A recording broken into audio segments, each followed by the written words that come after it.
Hello students, I hope you all are well.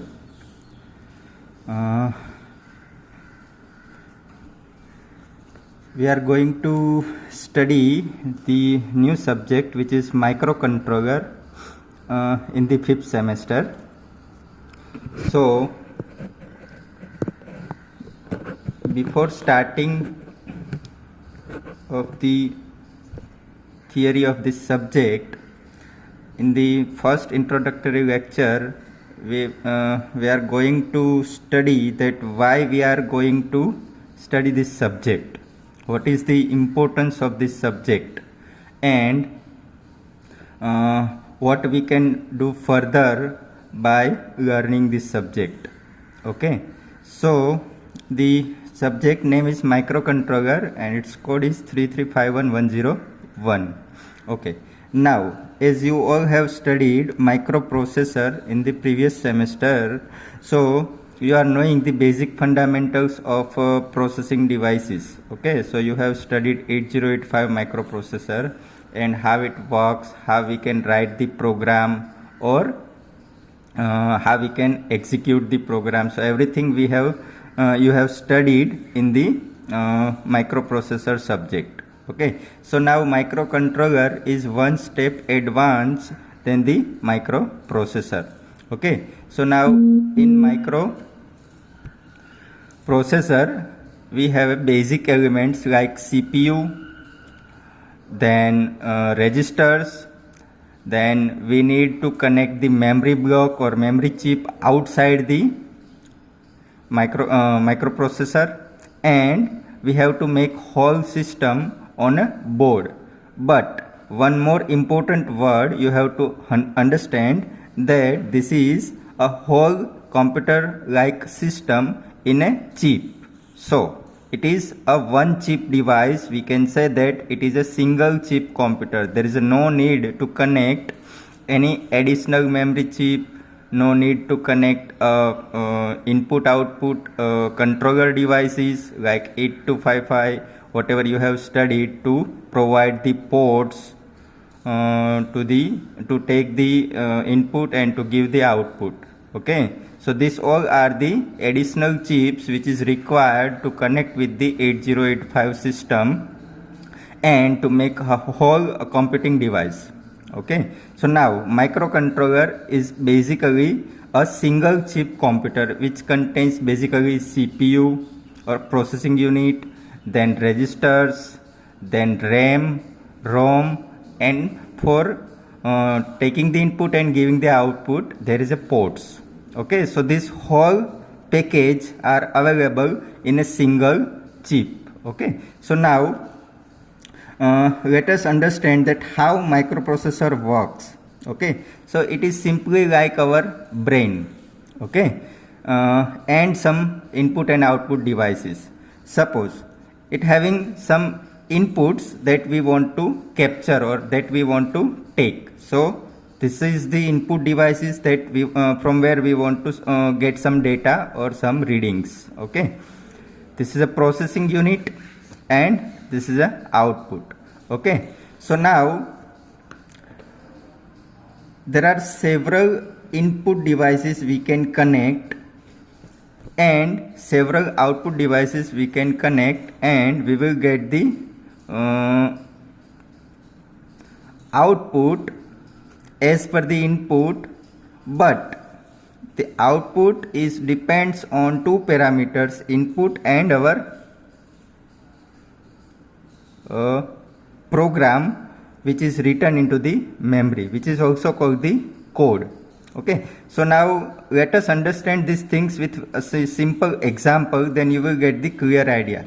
That we all have seen the air conditioner. Okay, so in air conditioner there are electronic parts as well as mechanical parts, electrical parts. So it is a combination of many parts. Okay, so let us discuss the temperature controlling feature of the AC.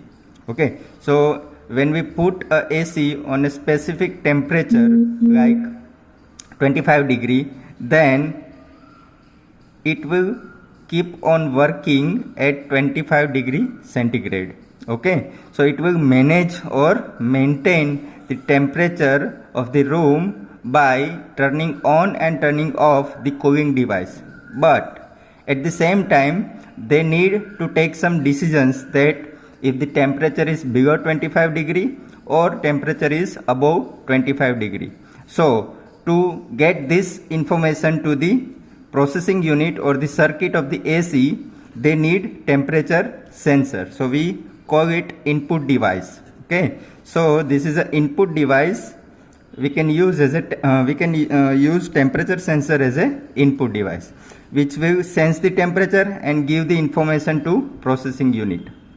Okay, now we have written some program or some set of instruction or code.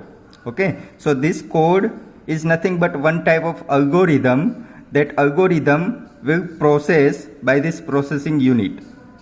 Everything, whatever we want to do with this processing unit, that code or that program we need to write into the inbuilt memory available in a microcontroller.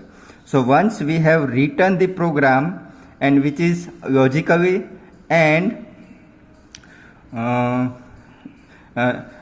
syntax wise correct, then it will gives the perfect output.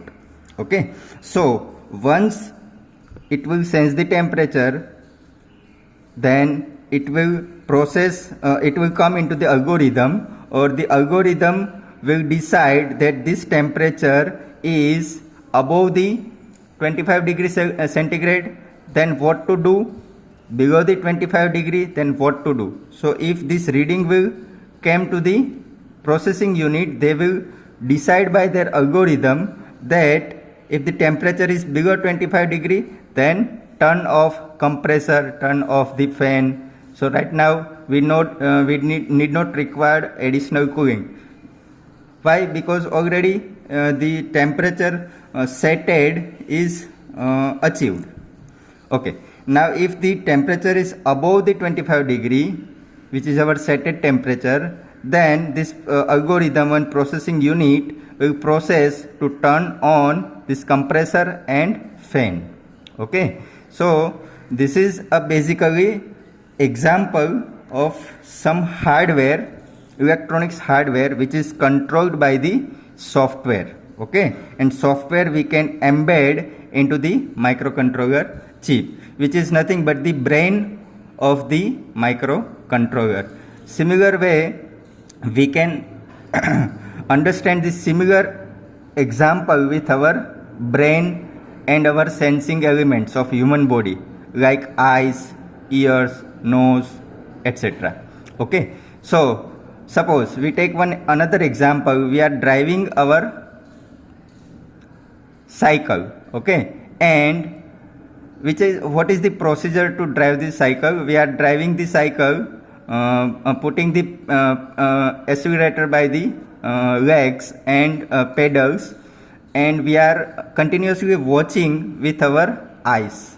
Okay, why the eyes is required? We are seeing the objects in front of us, that if there is object at exactly the front side of our road, then we have to take some decision that whether we have to break the cycle, we have to stop the cycle, or etc.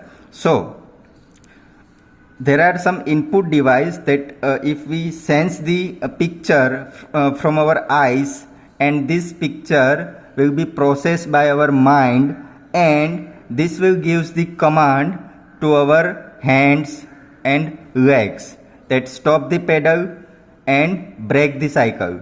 Okay, so similar way our human body works.